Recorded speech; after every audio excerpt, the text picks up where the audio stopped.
Gut health మన శరీరానికి నిజమైన కంట్రోల్ సెంటర్. అసలిది మనల్ని ఎలా కంట్రోల్ చేస్తుందో చూద్దాం. ఇది కేవలం జీర్ణం గురించి కాదు, గట్ మన బాడీకి ఒక పవర్ఫుల్ కమాండ్ సెంటర్ లాంటిది.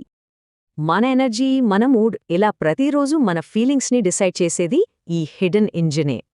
మరి కంట్రోల్ సెంటర్లో బ్యాలెన్స్ తప్పితే అప్పుడు మన బాడీ కొన్ని క్లియర్ సిగ్నల్స్ ఇస్తుంది. ఎనర్జీ లేకపోవడం, స్కిన్ ప్రాబ్లమ్స్, బ్లోటింగ్, ఇవన్నీ గట్ సరిగ్గా లేదనడానికి కొన్ని సంకేతాలు. అయితే మంచి విషయమేంటంటే దీన్ని మనం కంట్రోల్ చేయొచ్చు. మరి దాన్ని ఎలా సరిచేయాలి? ఆరోగ్యమైన గట్ కోసం మనకు హెల్ప్ చేసేవాటిని యాడ్ చెయ్యాలి, హాని చేసేవాటిని తీసేయాలి.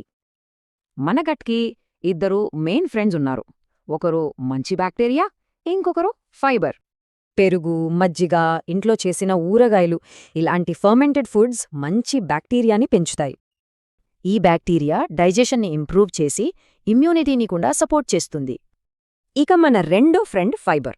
ఇది కూరగాయలు, పండ్లు, చియా సీడ్స్, మిల్లెట్స్లో దొరుకుతుంది. ఫైబర్ ఒక న్యాచురల్ క్లీనర్లా పనిచేస్తుంది.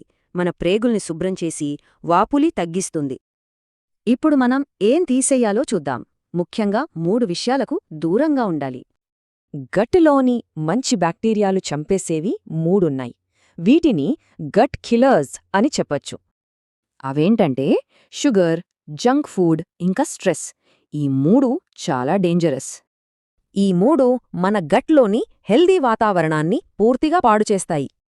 సో చాయిస్ చాలా క్లియర్గా ఉంది. గట్ని బాగు చేసుకోవడమా లేక పాడు చేసుకోవడమా? ఒకవైపు బాగుచేసే ఫుడ్స్, మరోవైపు పాడుచేసేవి. తేడా స్పష్టంగా కనిపిస్తోంది కదా?